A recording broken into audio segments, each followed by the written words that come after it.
Hello students, welcome to CRP academy. CRP একাডেমিতে তোমাদের সকলকে স্বাগত এবং প্রত্যেককে গুড মর্নিং। আমরা upcoming Kolkata police constable main পরীক্ষা 2026কে লক্ষ্য করে প্রত্যেকদিন সকাল 7টা থেকে 50টি করে বাছাই করা প্রশ্নোত্তর নিয়ে আলোচনা করব। তোমাদের কলকাতা পুলিশ কনস্টেবল মেন পরীক্ষা সামনে ভোট আস চলেছে, ভোটের ঠিক পরেই হওয়ার সম্ভাবনা প্রবল রয়েছে। তো ততদিন পর্যন্ত আমাদের এই প্রস্তুতিটা নিয়ে যেতে হবে এবং প্রত্যেকদিন জিকে ক্লাসগুলো করতে থাকবো।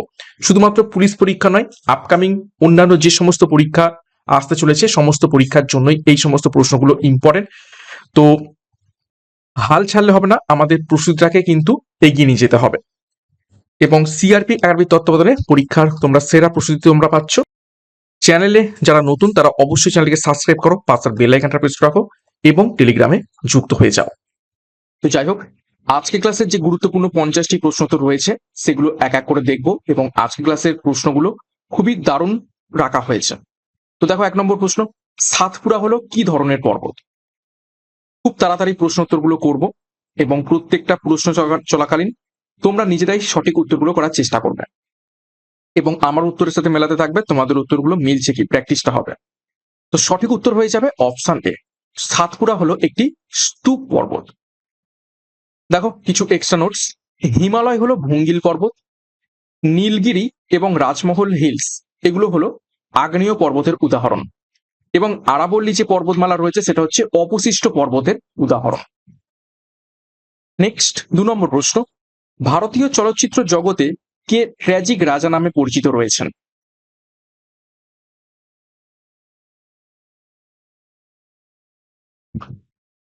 তো সঠিক উত্তর হবে অপশন বি, দিলীপ কুমার।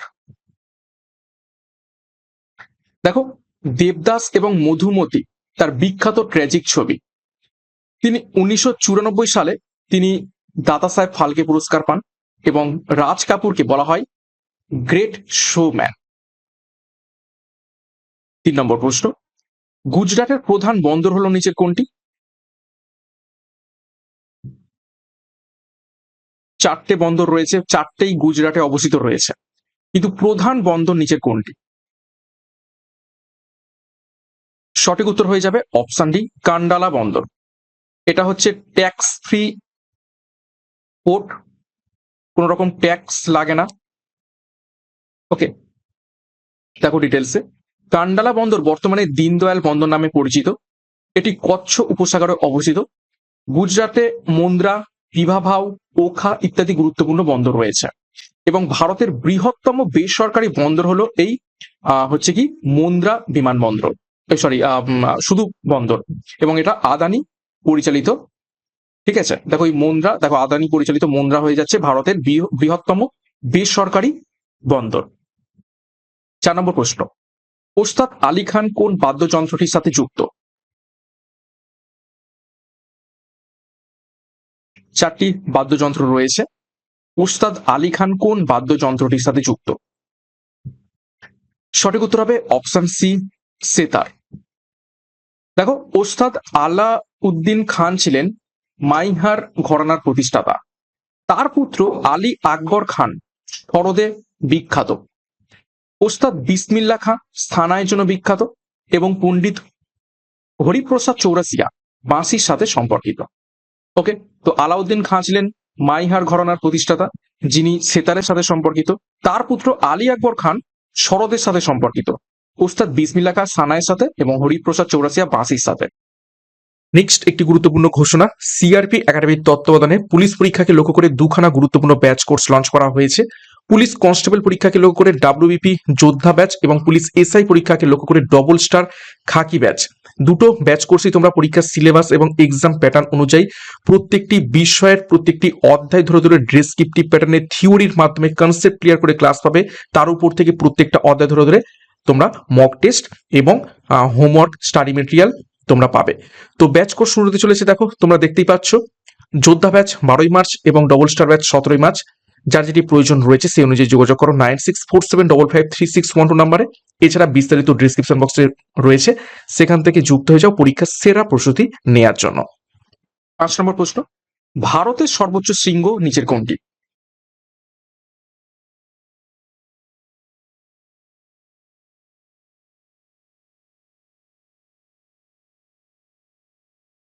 তো ভারতের সর্বোচ্চ শৃঙ্গ, চারটি অপশন রয়েছে। ভারতের সর্বোচ্চ শৃঙ্গ নিচের কোনটি?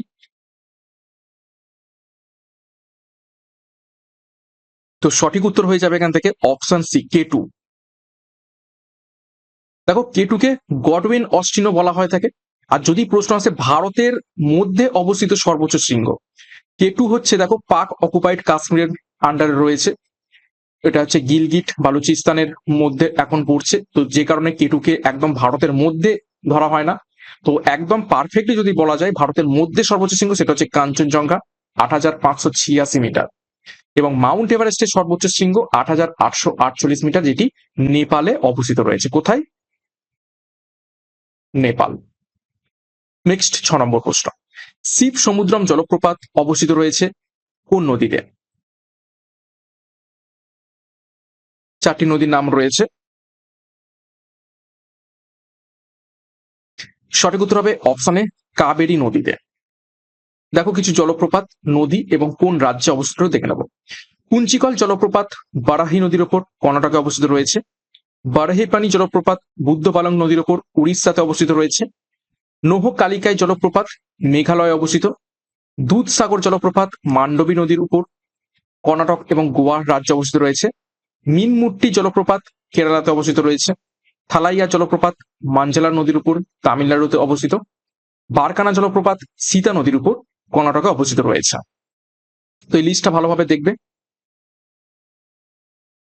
নেক্সট ৭ নম্বর প্রশ্ন, ভারতের চা উৎপাদনে রাজ্যের প্রথম স্থান অধিকার করেছে নিচে কোনটি?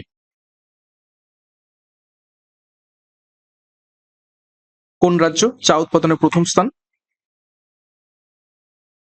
সঠিক উত্তর হবে অপশন বি, আসাম। এবং ভারত বিশ্বের দ্বিতীয় বৃহত্তম চা উৎপাদক দেশ। ৮ নম্বর প্রশ্ন, ভদ্রাবতীর লৌহ ইস্পাত কেন্দ্র আকরিক লোহা আসে ড্যাশ থেকে?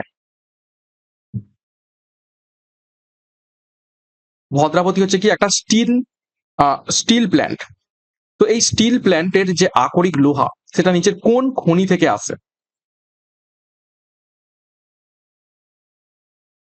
সঠিক উত্তর হবে অপশন সি, বাইলাডিলা খনি থেকে এই ভদ্রাবতী স্টিল প্ল্যান্টের আকরিক লোহা এসে থাকে।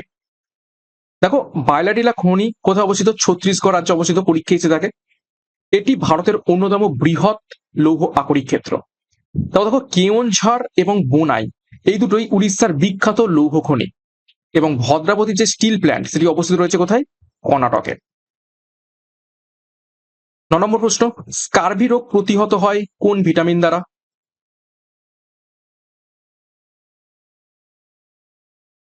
স্কারভি একটি দাঁতের রোগ। তো সঠিক উত্তর হবে অপশন সি, ভিটামিন সি দ্বারা। দেখো, ভিটামিন সি এর রাসায়নিক নাম অ্যাসকর্বিক অ্যাসিড, বহুবার পরীক্ষাতে এসেছে। এটি কোলাজেন তৈরিতে সহায়তা করে। ভিটামিন সি এর অভাবে দাঁত পড়ে এবং মাড়ি রক্তাক্ত হয়, ভিটামিন সি এর অভাব যদি থাকে। এবং এই রোগটাকে বলা হয় থাকে স্কারবি। লেবু, কমলা লেবু, আমলকিতে প্রচুর পরিমাণে ভিটামিন সি থাকে। জলদস্যুদের মধ্যে স্কারভি একসময় খুব সাধারণ রোগ ছিল, কেননা জলের মধ্যে ভিটামিন সি জাতীয় যে খাবার দ্রব্য পাওয়া যায় না, এবং লেবু জাতীয় খাবার কিন্তু খুব সহজেই পৌঁছে যায়। তো জলদস্যুদের মধ্যে এই স্কারভি রোগ একসময় প্রচুর পরিমাণে দেখা যেত। ১০ নম্বর প্রশ্ন, আধুনিক শিল্প দানব বলা হয় কোন শিল্পকে?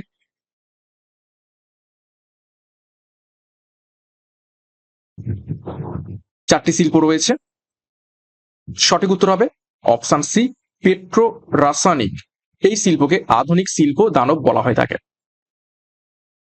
দেখো, পেট্রো রসায়ন শিল্প পেট্রোলিয়াম থেকে তৈরি পণ্য তৈরি করে। প্লাস্টিক, সার, ডিটারজেন্ট এই শিল্প থেকে উৎপন্ন হয়। এটি পরিবেশ দূষণের জন্য কুখ্যাত। ভারতের পেট্রো রাসায়নিক হাব, সেটা হচ্ছে জামনগর এবং বরোদা।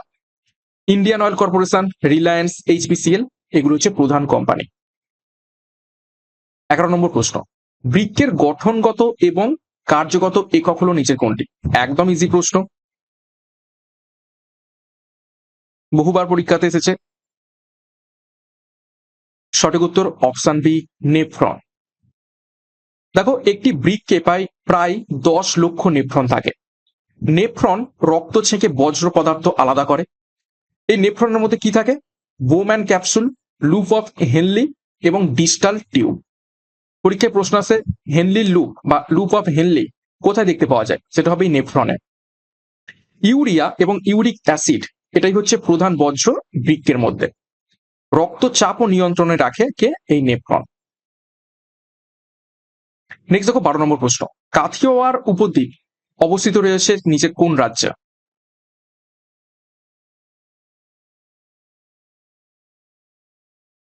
সঠিক উত্তর হবে অপশন ডি, গুজরাটে অবস্থিত রয়েছে। দেখো গির অরণ্য এখানেই অবস্থিত। একমাত্র এশিয়াটিক সিংহ এখানেই পাওয়া যায়। কোথায়? এই গির অরণ্যে। সোমনাথ মন্দির এইখানেই অবস্থিত রয়েছে কাথিয়াওয়াড় উপদ্বীপে। এটি আরব সাগর দ্বারা ঘেরা। জয়পুর এবং জুনাগড় উল্লেখযোগ্য শহর এই কাথিয়াওয়াড় উপদ্বীপের। 13 নম্বর প্রশ্ন, কোষ চক্রের কোন দশায় ডিএনএ দ্বিত্বকরণ ঘটে? ভিভিআই করবে, বায়োলজির উপর থেকে গুরুত্বপূর্ণ প্রশ্ন। কোষ চক্রের কোন দশায় ডিএনএ দ্বিত্বকরণ ঘটে?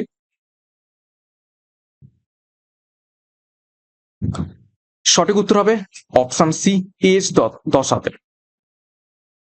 দেখো এস মানে কি? এস মানে হচ্ছে সিনথেসিস ফেজ বা সিনথেসিস দশা।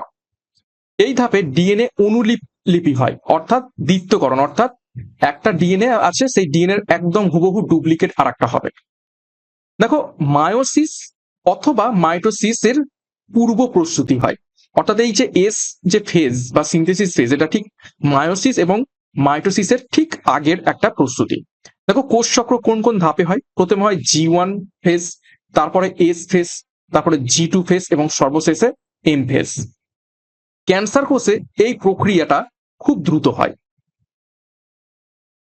14 নম্বর প্রশ্ন, এশিয়াটিক সোসাইটি কে প্রতিষ্ঠা করেন?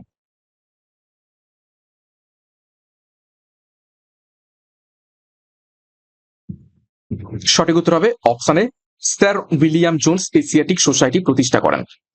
দেখো প্রতিষ্ঠিত হয় 1784 সালে। পরীক্ষায় প্রশ্ন এসে থাকে কোন বছর? এটি কলকাতায় অবস্থিত রয়েছে। কোথায়? পার্ক স্ট্রিটে। ভারতীয় ইতিহাস ও সাহিত্য গবেষণা সূচনা করে এই প্রতিষ্ঠানটি। উইলিয়াম জোন্স ছিলেন একজন বিচারক এবং ভাষাতত্ত্ববিদ। এখানে বহু প্রাচীন পাণ্ডুলিপি সংরক্ষিত রয়েছে। 15 নম্বর প্রশ্ন, টেস্ট ক্রিকেটে রাহুল দ্রাবিড় 10,000 রান সম্পূর্ণ করার সময় সঙ্গী কে ছিলেন? টেস্ট খেলায় বা ক্রিকেট খেলায় দুজন করে ব্যাটসম্যান থাকে। তো 10,000 রান যখন সম্পূর্ণ করেছিলেন রাহুল দ্রাবিড়, তার সাথে আর কে খেলছিলেন?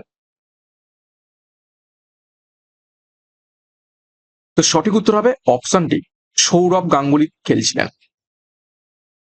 দেখো নোটস, রাহুল দ্রাবিড় 2005 সালে এই রেকর্ড করেন। তিনি ভারতের দ্য ওয়াল নামে পরিচিত। তার টেস্টে রানের সংখ্যা 13,288। টেস্ট ক্যারিয়ারে 36টি সেঞ্চুরি তিনি করেছেন। 16 নম্বর প্রশ্ন, অপলা, লোপামুদ্রা, গার্গী এই বিদুষী মহিলারা কোন যুগের?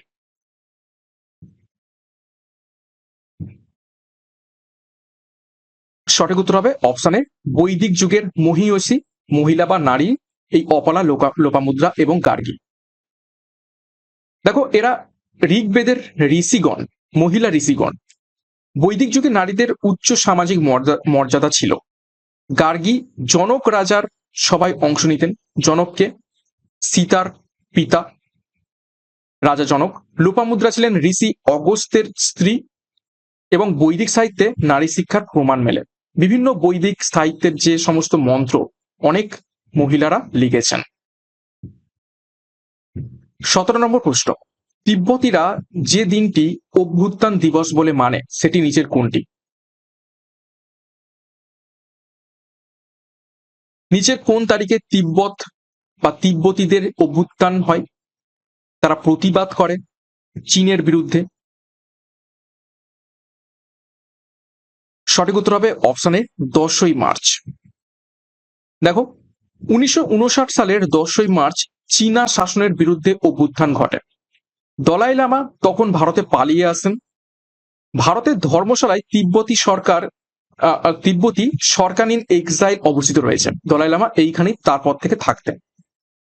এই দিন বিশ্বজুড়ে তিব্বতীরা প্রতিবাদ করেন এবং তিব্বত এখনো চীনের অধীনেই রয়েছে তারপর থেকে।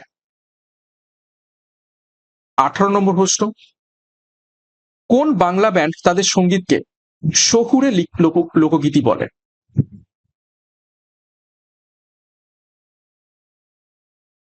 লোকগীতি মানে কি? আমরা সমস্ত লোকগীতি শুনে থাকি গ্রাম বাংলার, একদম রুরাল অঞ্চলের, কিন্তু নিচের কোন বাংলা ব্যান্ড তাদের সঙ্গীতকে শহুরে লোকগীতি বলে? সঠিক উত্তর হবে অপশন বি, বিখ্যাত বাংলা ব্যান্ড ভূমি। দেখো, ভূমির প্রতিষ্ঠাতা এটা হচ্ছে সুরজিৎ হবে, সুরজিৎ ব্যানার্জি। জনপ্রিয় গান বারান্দায় রোদ্দুর, বৈঠকখানা। লোকগানের সুরে আধুনিক কথার মিশেল, ফোক ও ফিউশন ধারায় গানগুলো গাওয়া হয়ে থাকে। 19 নম্বর প্রশ্ন, কোন গুপ্ত সম্রাট পশ্চিম ভারতে শক শাসনের অবসান ঘটান? খুব ইম্পর্টেন্ট প্রশ্ন, বেশ কয়েকবার পরীক্ষাতে এসেছে।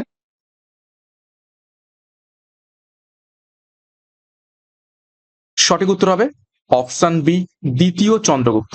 এবং শক শাসনের অবসান ঘটেছিলেন বলেন তার উপাধি একটা রয়েছে, সেটা হচ্ছে কি শকারি। এছাড়াও আর একটা উপাধি রয়েছে, সেটা হচ্ছে বিক্রমাদিত্য।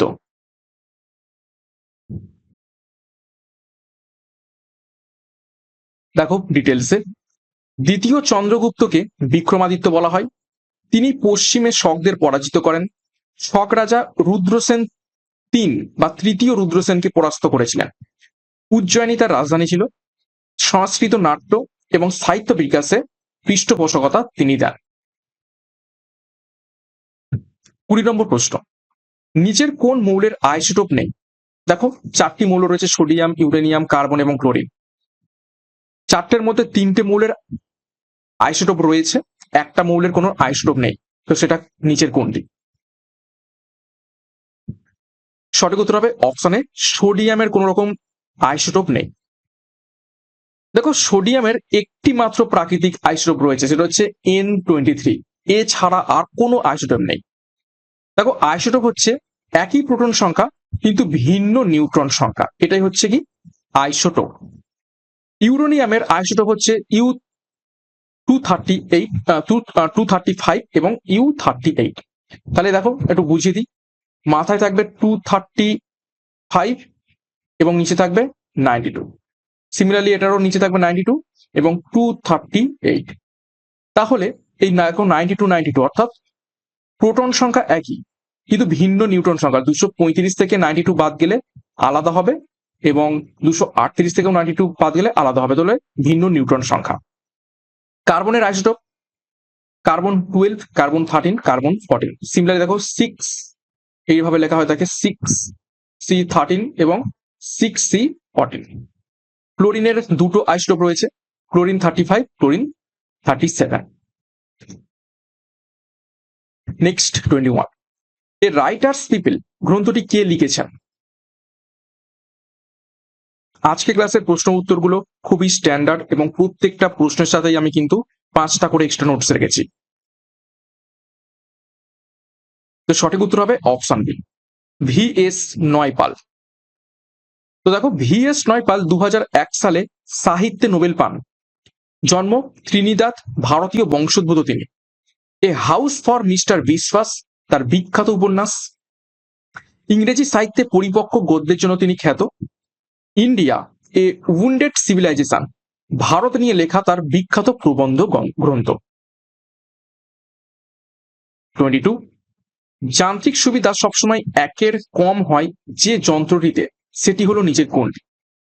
কোন শ্রেণীর লিভারে যান্ত্রিক সুবিধা সবসময় একের থেকে কম হয়?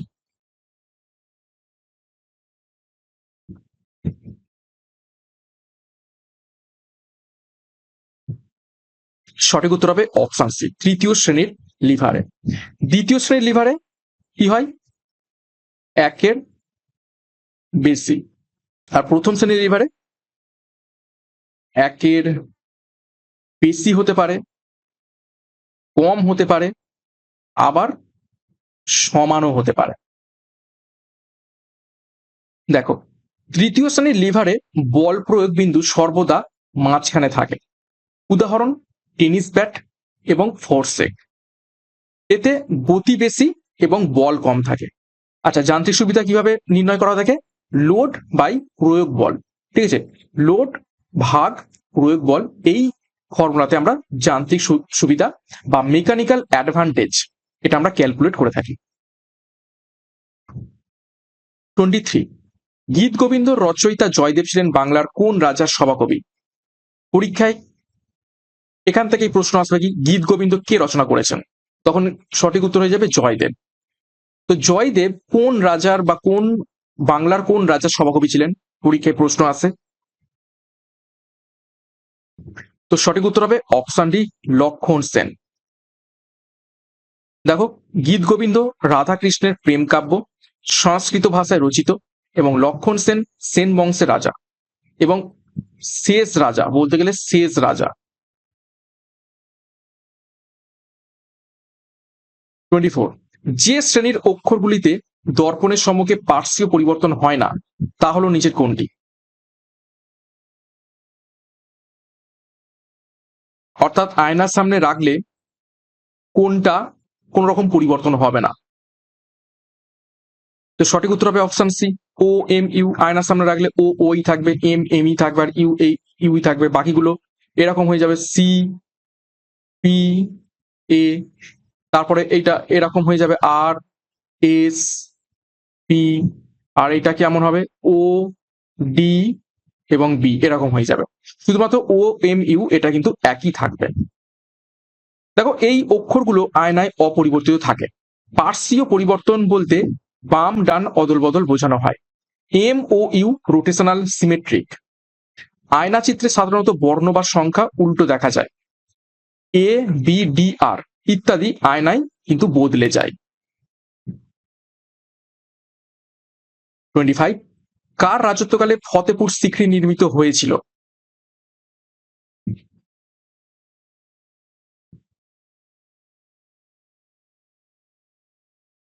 তো সঠিক উত্তর হবে অপশন এ, আকবরের রাজত্বকালে। দেখো, Fatehpur Sikri UNESCO world heritage site. এটি আগ্রার কাছে অবস্থিত। নির্মাণ হয়েছিল 1571 খ্রিস্টাব্দে। এখানেই দিন ই ইলাহি ধর্মের সূচনা হয়। শেখ সলিম চিস্তির দরগা এইখানেই অবস্থিত রয়েছে। 26, ভিটামিন সি এর অপর নাম কি? একটু আগে আমরা এক্সট্রা নোটসে দেখেছি, একদম ইজি। তো সঠিক উত্তর হয়ে যাবে অপশন সি, অ্যাসকর্বিক অ্যাসিড। দেখো, এটি জলে দ্রব্য ভিটামিন, শরীরে সংরক্ষণ হয় না, তাই প্রতিদিন গ্রহণ জরুরি। স্কার্বি রোগ প্রতিরোধে কার্যকর ভিটামিন সি, ত্বকের কোলাজেন তৈরিতে সাহায্য করে এবং অ্যান্টি অক্সিডেন্ট হিসাবে কাজ করে। 27, সবচেয়ে বেশি ভিটামিন সি সমৃদ্ধ ফল নিচের কোনটি?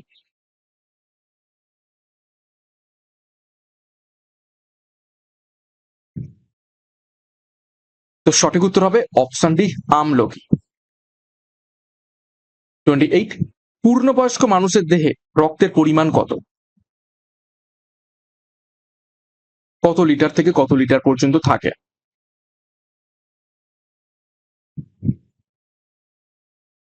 সঠিক উত্তর হবে অপশন সি, 4.5 থেকে 5 লিটার।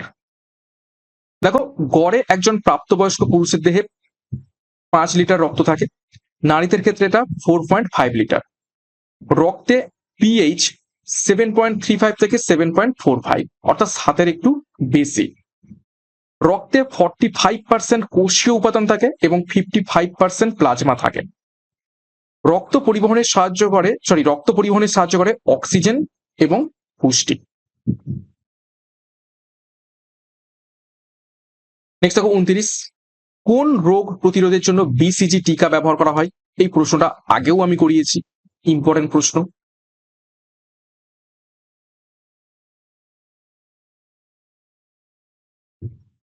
তো সঠিক উত্তর হবে যক্ষা, বেশ কয়েকবার পরীক্ষাতে এসেছে।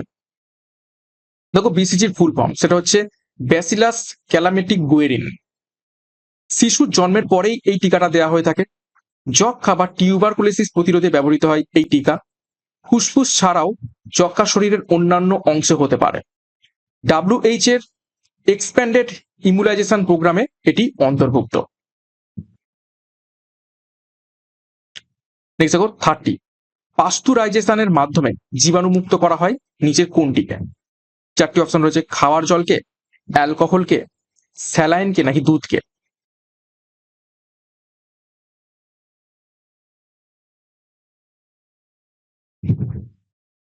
তো সঠিক উত্তর হবে অপশন ডি, দুধকে।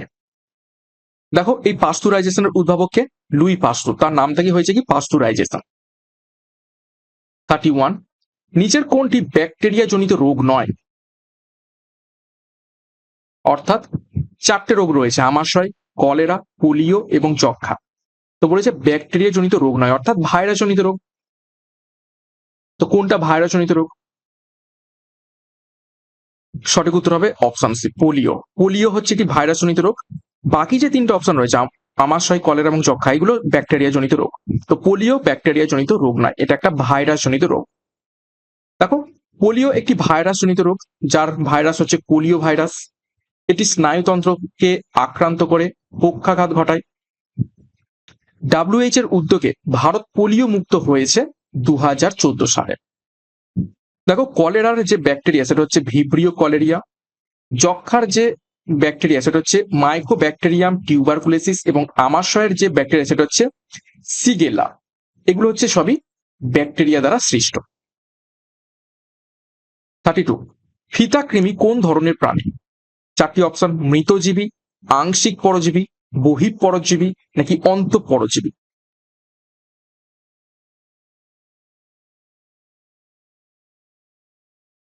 তো সঠিক উত্তর হবে অপশন ডি, ফিতাকৃমি একটি অন্তঃপরজীবী প্রাণী। দেখো ফিতাকৃমি অন্তঃপরজীবী, মানুষের অন্ত্রে বাস করে। এটি হোস্টের খাবার শোষণ করে, অর্থাৎ আমাদের পেটে যদি বা অন্ত্রে বাস করে ফিতাকৃমি, তাহলে আমরা যে খাবার খাবো তার পুষ্টি কিন্তু এই ফিতাকৃমি শোষণ করে নেবে। ত্বকের মাধ্যমে দেহে প্রবেশ করে। এটি প্ল্যাটিহেলমিনথিস পর্বভুক্ত, এবং এর ফলে কি রোগ হয়ে থাকে সেটা হচ্ছে টেনিয়াসিস। 33, গোদ রোগের জন্য দায়ী কোন জীবাণু?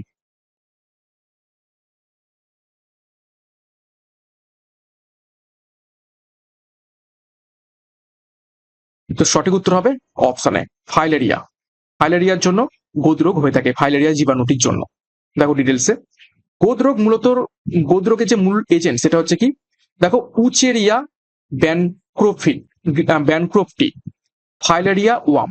অর্থাৎ ফাইলেরিয়া ওয়াম হচ্ছে কি, ফাইলেরিয়া হচ্ছে একটা কৃমির প্রজাতি, যার যে বিজ্ঞানসম্মত নাম সেটা হচ্ছে উচেরিয়া ব্যানক্রফটি। আচ্ছা, মশার মাধ্যমে ছড়ায় এই ফাইলেরিয়া যে রোগটা। তারপর দেখো ফাইলেরিয়া জীবাণুটা উপসর্গ, অঙ্গের ফোলাভাব, কোনো একটা অঙ্গ দেখবে ফুলে গেছে। এটি একটি ক্রনিক পরজীবী রোগ, এবং অ্যান্টিফ্যান্টিয়াসিস নামেও এটি পরিচিত রয়েছে। এলিফ্যান্টিয়াসিস নামেও পরিচিত রয়েছে, যেহেতু অঙ্গগুলো খুব ফুলে ফুলে হাতির মতো পা হয়ে যায়, হাতির মতো হাত হয়ে যায়, তো সেই জন্য এটা এলিফ্যান্টিয়াসিস নামে পরিচিত রয়েছে। 34, নিচের কোনটি অমেরুদণ্ডী প্রাণী? এর থেকে ইজি প্রশ্ন আর হয় না। চারটে অপশন, কেঁচো, বাঘ, বানর, কুমির। তো অমেরুদণ্ডী প্রাণী অবশ্যই অপশনে কেঁচো। দেখো কেঁচো অ্যানিলিডা পর্বের অমেরুদণ্ডী প্রাণী। প্রশ্নটা এখান থেকে আসবে, কেঁচো কোন পর্বে? সেটা হচ্ছে অ্যানিলিডা পর্বে। মেরুদণ্ড নেই, কিন্তু সেগমেন্টেড দেহ রয়েছে। সেগমেন্টেড দেহ মানে হচ্ছে টুকরো টুকরো অংশে বিভক্ত। মাটিতে বায়ু চলাচলে সাহায্য করে, অজানা স্থানে জৈব পদার্থ ভাঙতে সাহায্য করে। বাকিরা সকলেই মেরুদণ্ডী প্রাণী। 35, রক্তের লোহিত কণিকা কোথায় তৈরি হয়? এটাও বেশ কয়েকবার পরীক্ষায় প্রশ্ন এসেছে এবং চেনা পরিচিত প্রশ্ন। সঠিক উত্তর হবে অপশন সি, লোহিত অস্থি মজ্জায়। দেখো লোহিত অস্থিমজ্জা এটা হচ্ছে আরবিসি উৎপাদনের প্রধান কেন্দ্র, রেড ব্লাড সেল বা লোহিত রক্তকণিকা উৎপাদনের প্রধান কেন্দ্র। প্রক্রিয়াটাকে কি বলা হয়ে থাকে, যার মাধ্যমে লোহিত অস্থিমজ্জা থেকে আরবিসি তৈরি হয়ে থাকে, সেটা হচ্ছে হেমোপয়েসিস। প্রাপ্তবয়স্কদের স্টারনাম, হিপবোন এবং ফিমারে কি বেশি থাকে? এই লোহিত অস্থিমজ্জা বা আরবিসিটা বেশি থাকে। আরবিসির গড় আয়ু হচ্ছে 120 দিন। পরীক্ষায় বেশ কয়েকবার প্রশ্ন এসেছে। ভিটামিন B12 এবং আয়রন আরবিসি তৈরিতে খুবই খুবই জরুরি, যে কারণে মহিলাদের আয়রন ট্যাবলেট দেওয়া হয়ে থাকে, যাতে করে বেশি পরিমাণে এই লোহিত রক্তকণিকা তৈরি হতে পারে। 36, জালিয়ানওয়ালাবাগ হত্যাকাণ্ড কবে ঘটেছিল, কোন তারিখে? সালটা আমরা প্রত্যেকেই জানি, 1919 সালে, কিন্তু তারিখটা কবে খুবই ইম্পর্টেন্ট। সঠিক উত্তর হবে অপশন সি, 13ই এপ্রিল। এবং বিশেষত কি ছিল এটা? বৈশাখী দিন। 14ই এপ্রিল পয়লা বৈশাখ হয়ে থাকে, 14ই এপ্রিল বা 13ই এপ্রিল, বিভিন্ন ইয়ারের বিভিন্ন ডেট অনুযায়ী। তো ওই বছর 13ই এপ্রিল ছিল পয়লা বৈশাখ, এবং পয়লা বৈশাখ বিভিন্ন রাজ্যে বিভিন্ন রকম বা বিভিন্ন নামে হচ্ছে পরিচিত। পাঞ্জাবে পরিচিত বৈশাখী নামে। দেখো 1919 সালে 13ই এপ্রিল বৈশাখী উৎসব পাঞ্জাবের অমৃতসরে ঘটে। ব্রিটিশ অফিসার জেনারেল ডায়ার গুলি চালানোর আদেশ দেন। প্রায় 1000 মানুষ নিহত হন। এটা অফিসিয়াল সংখ্যার চেয়েও কিন্তু বেশি। রবীন্দ্রনাথ ঠাকুর নাইটহুড উপাধি তিনি ফিরিয়ে দেন এই ঘটনার প্রতিবাদে। 37, স্বাভাবিক উষ্ণতায় জল তরল থাকার কারণ কি? 0 ডিগ্রিতে জল বরফ হয়ে যাচ্ছে, 100 ডিগ্রিতে সেটা ফুটে বাষ্প হয়ে যাচ্ছে, কিন্তু স্বাভাবিক উষ্ণতায় জল তরল হয়ে রয়েছে কেন? এটা গ্যাস হয় না কেন বা বরফ হয় না কেন? সঠিক উত্তর হবে অপশন ডি, জলের অণুগুলির মধ্যে হাইড্রোজেন বন্ধন। ঠিক আছে, 0 ডিগ্রিতে এই হাইড্রোজেন বন্ধন খুব কাছাকাছি চলে আসে, এতটাই কাছাকাছি চলে আসে যে এটা বরফে পরিণত হয়ে যায়। আবার খুব বেশি উষ্ণতায় এই হাইড্রোজেন বন্ধনগুলো ভেঙে যায়, সেই জন্য গ্যাসে পরিণত হয়ে যায়। কিন্তু শুধুমাত্র স্বাভাবিক উষ্ণতায় এই হাইড্রোজেন বন্ধনগুলো ঠিকঠাক ভাবে থাকে এবং সেই জন্য জল তরল অবস্থায় থাকে।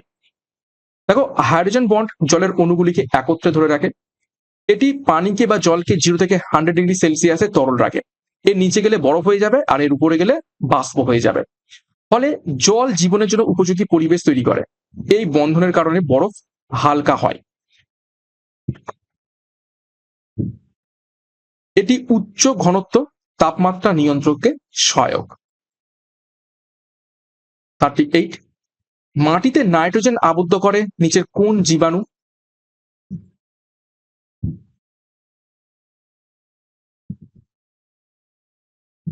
সঠিক উত্তর হবে অপশন বি, অ্যাজোব্যাক্টর।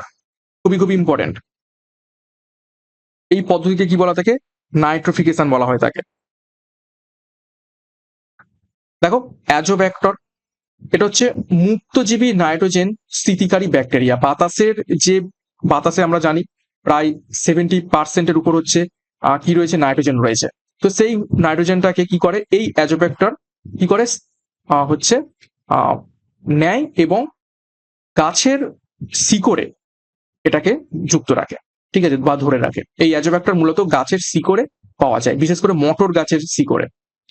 এটি বাতাসের নাইট্রোজেনকে অ্যামোনিয়ায় রূপান্তরিত করে, উদ্ভিদের বৃদ্ধিতে সহায়তা করে। মূলত লেগিউম জাতীয় গাছের সঙ্গে সহাবস্থান হচ্ছে এটা হচ্ছে করে না, এটা পরে হবে, ঠিক আছে, এবং মাটির উর্বরতা বাড়াতে ব্যবহৃত হয়। নেক্সট 39, প্রশম দবনে লিটমাসের রং কি হয়?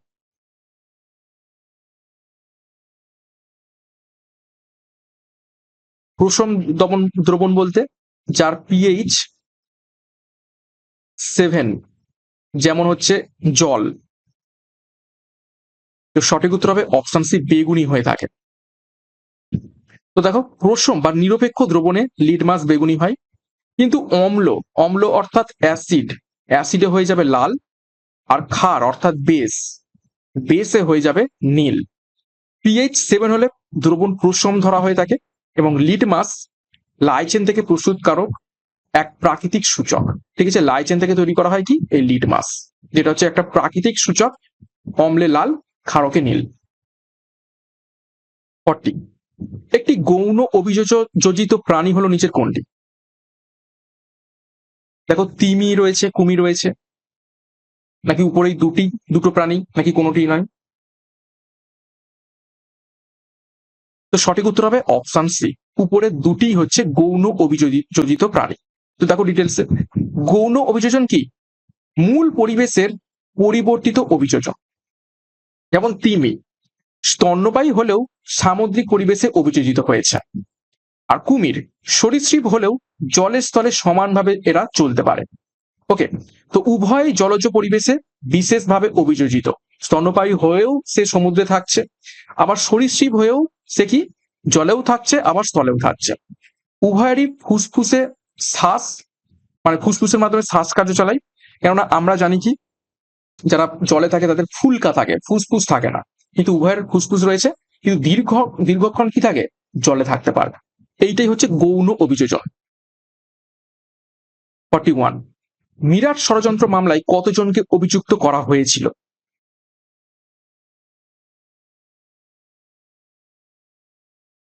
সঠিক উত্তর হবে অপশানে 33 জনকে। দেখো, এই মামলা হয়েছিল 1929 সালে। কমিউনিস্ট ও শ্রমিক নেতাদের বিরুদ্ধে মামলা করা হয়। গুরুত্বপূর্ণ অভিযুক্ত কারা ছিলেন? দেখো, শাহজাহান, মুজাফফর আহমেদ, সৌরিন বোস। ব্রিটিশ শাসন এটি রাজনৈতিক দমনপীড়নের উদ্দেশ্যে করেছিল।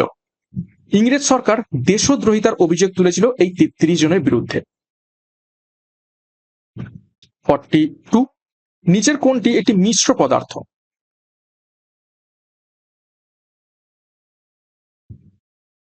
তো সঠিক উত্তর হবে অপশন সি, পেট্রোলিয়াম। পেট্রোলিয়াম একটি মিশ্র পদার্থ। দেখো, পেট্রোলিয়াম বহু ধরনের হাইড্রোকার্বনের মিশ্রণ। এটি একটি জটিল তরলের মিশ্রণ। পরিশোধনের মাধ্যমে নানা ফ্র্যাকশন, যেমন পেট্রোল, ডিজেল, কেরোসিন তৈরি হয়ে থাকে। অর্থাৎ পেট্রোলিয়ামের মধ্যে অনেক কিছু মিশিয়ে থাকে এবং সেখানে হচ্ছে ফ্র্যাকশনের মাধ্যমে কখনো পেট্রোল, কখনো ডিজেল, কখনো কেরোসিন তৈরি হয়। ঠিক আছে, এটা হচ্ছে বিশুদ্ধ কিন্তু পদার্থ নয়। জল হচ্ছে যৌগিক পদার্থ এবং বেনজিন একক পদার্থ। 43, পেন্সিলের সিস তৈরি হয় নিচের কোনটি থেকে?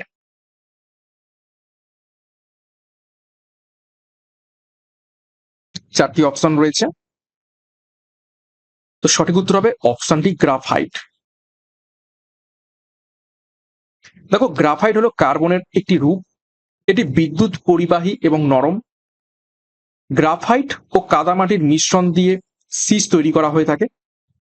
লিড পেন্সিল নামে পরিচিত হলেও এতে সিসা কিন্তু নেই। ঠিক আছে, পেন্সিলকে কিন্তু আমরা লিড পেন্সিল বলে থাকি, কিন্তু লিড বললেও এতে কিন্তু কোনো রকম সিসা নেই। সিসার ইংরেজি লিড। তো এটা কিন্তু খুব ভালোভাবে মনে রাখবে। সিস নরম এবং কঠিন এর উপর নির্ভর করে গ্রাফাইট ও মাটির অনুপাতে।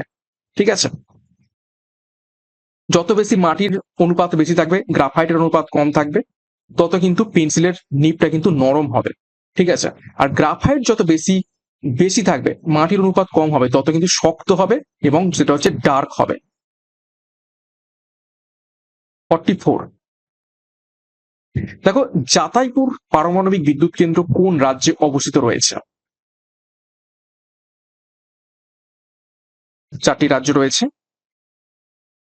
তো সঠিক উত্তর হবে অপশন বি, মহারাষ্ট্রে। দেখো, কিছু পারমাণবিক বিদ্যুৎ কেন্দ্র কোন কোন রাজ্যে অবস্থিত দেখে নেব। তারাপুর পারমাণবিক বিদ্যুৎ কেন্দ্র মহারাষ্ট্রে অবস্থিত। কৈগা পারমাণবিক বিদ্যুৎ কেন্দ্র কর্ণাটকে অবস্থিত। কাকরাপাড়া পারমাণবিক বিদ্যুৎ কেন্দ্র গুজরাটে অবস্থিত। কুদানকুলাম পারমাণবিক বিদ্যুৎ কেন্দ্র তামিলনাড়ুতে অবস্থিত। নারোরা পারমাণবিক বিদ্যুৎ কেন্দ্র উত্তরপ্রদেশে অবস্থিত রয়েছে। 45, শৈবালের পচনে জল দূষিত হওয়াকে কি বলা হয়ে থাকে? ভিভিআই করবে প্রশ্নটিকে।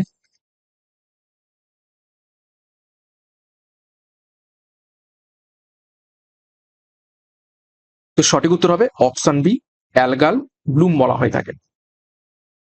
দেখো, অতিরিক্ত নাইট্রোজেন এবং ফসফরাসে শৈবাল বেড়ে যায় জলাশয়ের মধ্যে। শৈবাল অক্সিজেন ব্যবহার করে জলের প্রাণ মারে। ঠিক আছে, শৈবাল অতিরিক্ত অক্সিজেনকে নিয়ে নিচ্ছে, ফলে জলের মধ্যে যে অক্সিজেন থাকার কথা সেটা থাকছে না, ফলে জলজ প্রাণীরা মারা যাচ্ছে। জল দূষণ এবং ইকোসিস্টেম ব্যাহত হয়, যার ফলে এটি ইউট্রোফিকেশন সৃষ্টি করে থাকে। ইউট্রোফিকেশনের ফলে কি হয়, জলে বিওডি কমে যায়, অর্থাৎ বায়োলজিক্যাল অক্সিজেন ডিম্যান্ড। জলে যে পরিমাণ অক্সিজেন থাকার কথা সেই পরিমাণ অক্সিজেন থাকে না। মূলত কৃষি ক্ষেত্রে রাসায়নিক সার ব্যবহার হয়ে থাকে বলে এই অ্যালগাল ব্লুম বা ইউট্রিফিকেশন সৃষ্টি হয়। 46, নিচের কোন ধাতুর আকরিক অ্যাজুরাইট?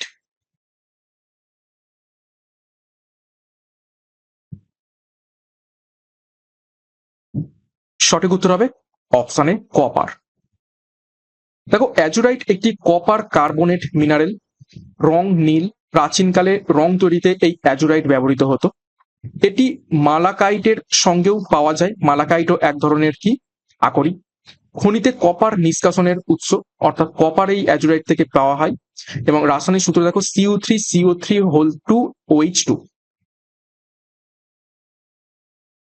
47। এলিফ্যান্টিয়াসিস কিসের কারণে হয়?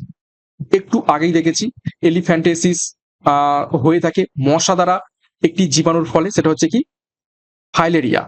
ফাইলেরিয়া জীবাণুর জন্য এলিফ্যান্টিয়াসিস হয়। হাত পা ফুলে যায়, গোদ রোগ সৃষ্টি হয়ে থাকে। কিন্তু আমরা দেখলাম মশা এই রোগটাকে ছড়ায়, কিন্তু কোন মশা? সঠিক উত্তর হবে অপশন বি, কিউলেক্স মশা। অ্যানাফিলিস মশা, ঠিক আছে, কি ছড়ায়? সেটা হচ্ছে ম্যালেরিয়া। আর এডিস মশা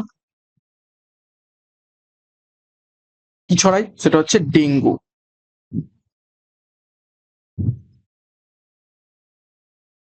ওকে, তাহলে কিউলেক্স মশা কি ছড়ায়? ফাইলেরিয়া। ফাইলেরিয়া, অ্যানাফিলিস মশা ম্যালেরিয়া এবং এডিস মশা ডেঙ্গু। দেখো কিউলেক্স মশা ফাইলেরিয়া পরজীবী বহন করে। এর ফলে শিরায় বাধা সৃষ্টি হয়, পা, অন্ডকোষ, স্তন ফুলে ওঠে। রোগ হচ্ছে ফাইলেরিয়াসিস। এলিফ্যান্টাইসিস মানে হাতির পা সদৃশ ফুলে যাওয়া। 48। উত্তর লেন্স কিসের প্রতিকারে ব্যবহৃত হয়ে থাকে?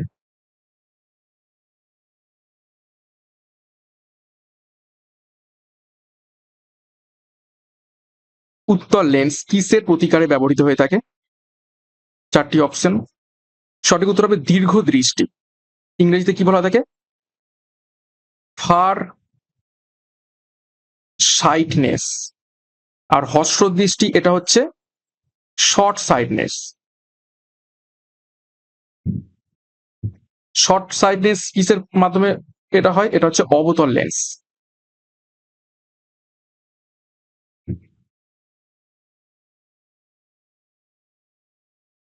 ওকে, দেখো উত্তর লেন্স কোনাগুচ্ছ রশ্মিকে এক বিন্দুতে আনতে সাহায্য করে।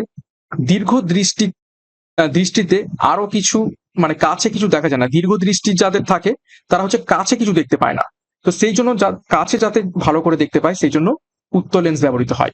আর হস্র দৃষ্টির জন্য অবতল লেন্স লাগে। ঠিক আছে, হস্র দৃষ্টি যাদের তারা হচ্ছে দূরের জিনিস দেখতে পায় না।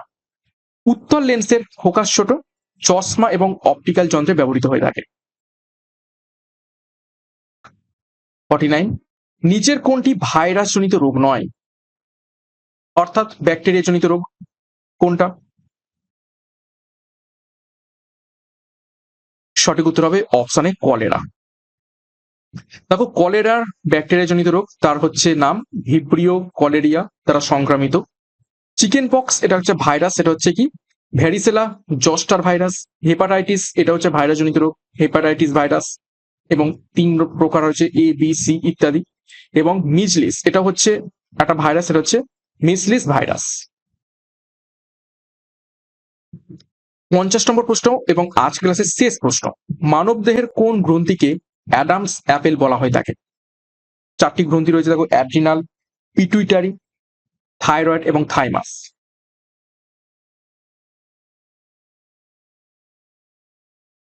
তো সঠিক উত্তর হবে অপশন সি, থাইরয়েডকে বলা থাকে অ্যাডামস অ্যাপেল। পিটুইটারিকে কি বলা থাকে? Master gland. ওকে, ডিটেলস দেখো। অ্যাডামস অ্যাপেল এটা হচ্ছে গলার সামনের অংশের স্পষ্ট অংশ, অর্থাৎ দেখবে গলার মধ্যে কিছু একটা উঁচু হয়ে থাকে, সেটাই হচ্ছে কি এই অ্যাডামস অ্যাপেল। এটি হচ্ছে থাইরয়েডের কার্টিলেজের অংশ। পুরুষদের গলায় এটা একটু বেশি উঁচু থাকে। কণ্ঠস্বর ভারী করার ক্ষেত্রে এটা ভূমিকা রাখে। থাইরয়েড গ্রন্থি বিপাক ক্রিয়া নিয়ন্ত্রণ করে। ওকে, তো এই ছিল আজ ক্লাসের সেরা 50টি গুরুত্বপূর্ণ প্রশ্ন উত্তর। 50-এর মধ্যে কার কত স্কোর হয়েছে কমেন্ট বক্সে কমেন্ট করবে। এবং আজকের প্রশ্নপত্র খুবই স্ট্যান্ডার্ড ছিল এবং প্রত্যেকটা প্রশ্নের সাথে আমি 5টা করে এক্সট্রা নোটস রেখেছি, যাতে তোমরা আরো আনুষঙ্গিক তথ্য জানতে পারো। শুধুমাত্র প্রশ্ন নয়, প্রশ্নের সাথে সাথে আরো তথ্য জানলে তোমরা সেখান থেকেও প্রশ্ন উত্তর করতে পারে পরীক্ষাতে। তো প্রত্যেকদিন সকাল 7টা থেকে ক্লাসগুলো ফলো করতে থাকো। এখান থেকে অনেক অনেক প্রশ্ন তোমাদের করাবো, নতুন নতুন প্রশ্ন, ইম্পর্টেন্ট প্রশ্ন নিয়ে আসার চেষ্টা করব এইরকম এক্সট্রা নোটসের সাথে। এবং ক্লাসটা শেষ করব তার আগে আরো একবার গুরুত্বপূর্ণ ঘোষণা। কনস্টেবল পরীক্ষাকে লক্ষ্য করে ডাব্লিউপি যোদ্ধা ব্যাচ এবং এসআই পরীক্ষাকে লক্ষ্য করে ডবল স্টার খাকি ব্যাচ, যার যেটি প্রয়োজন রয়েছে সেই অনুযায়ী যুক্ত হয়ে যাও। এখানে তোমরা পরীক্ষার সিলেবাস এবং এক্সাম প্যাটার্ন অনুযায়ী প্রত্যেকটি বিষয়, প্রত্যেকটি অধ্যায় ধরে ধরে ডেসক্রিপটিভ প্যাটার্নের থিওরির মাধ্যমে ক্লাস পাবে। থিওরির উপর বেস করে অধ্যায় ভিত্তিক প্রশ্ন উত্তর, স্টাডি মেটেরিয়াল তোমরা পেয়ে যাবে। তো যোগাযোগ করো 9647553612 নম্বরে, বিস্তারিত ডিসক্রিপশন বক্সে রয়েছে, সেখান থেকে এখনই যুক্ত হয়ে যাও। এবং সিআরপি একাডেমিতে নতুন হয়ে গেলে চ্যানেলকে সাবস্ক্রাইব করো, পাশে বেল আইকনটা প্রেস রাখো, সাথে টেলিগ্রামে যুক্ত হয়ে যাও। তো আজকের মতো ক্লাসটা এখানে শেষ করছি। প্রত্যেককে all the best, thank you, by.